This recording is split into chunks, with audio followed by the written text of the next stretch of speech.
As someone who reviews games on the internet, I am obligated to follow a certain number of rules, such as make sure that you're always trying to be entertaining, take a shower every 18 months, you know, that sort of thing.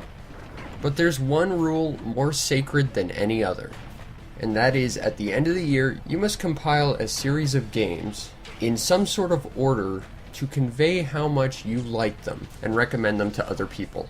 So I present to you my top 5 games of 2014.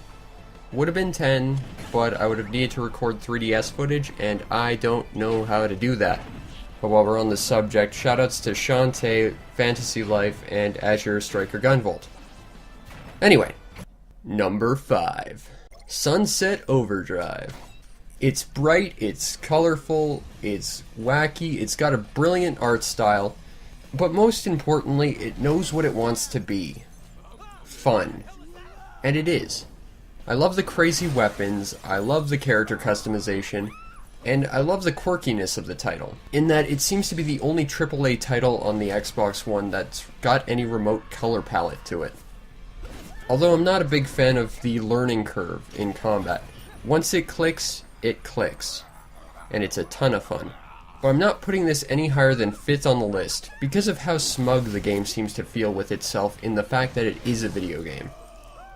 Every few seconds you will hear references to it being a video game, and the main character will even turn to the camera and give a wink.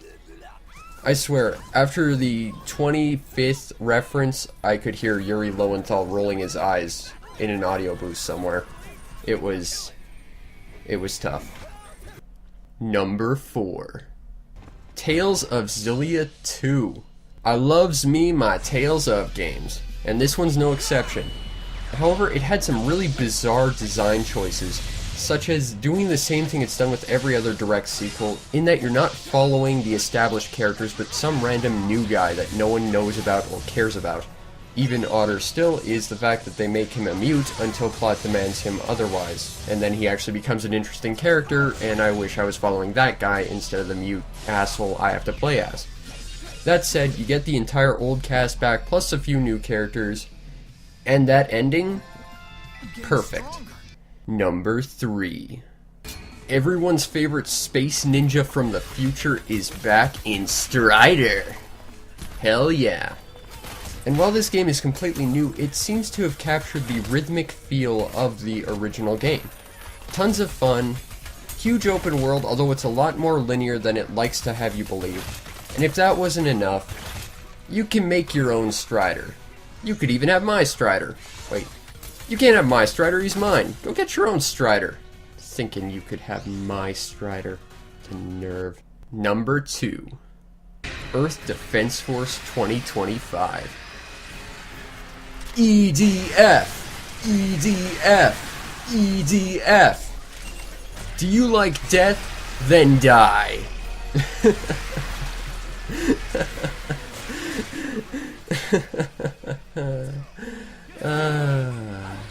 Enough said.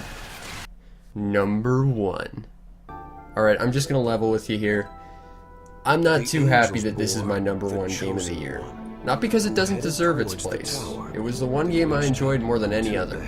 But because it's an HD remake. It's Tales of Symphonia.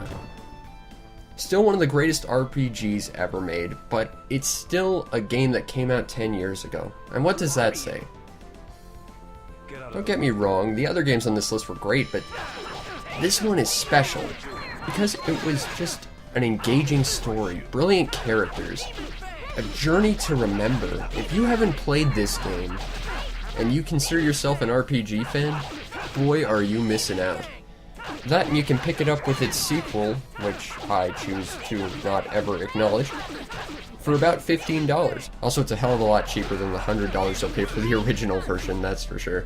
It's a ton of fun, and it's a brilliant, memorable adventure, and it's absolutely one of my favorite RPGs. That said, they did skip out on the one thing I wanted, which was voiced skits, which makes this game seem old and archaic by comparison, but the story itself is wonderful. It's still got the best voice cast I've ever heard. Grab this game. Seriously. Just do it. Well, that was my top 5 games of 2014. I hope you enjoyed it. I certainly enjoyed getting to play them again to capture footage. And if there was a game I didn't include on this list that you wanted to see there, chances are I probably didn't play it. I missed quite a few of the bigger titles this year. I mean, hell, this year I actually missed Assassin's Creed, which has never happened before. But let me know, because I'd love to hear about all these cool games I've missed out on, and I'm going to check them on my list so I can get them sometime else. Anyway, hope you enjoyed it. I will catch you later.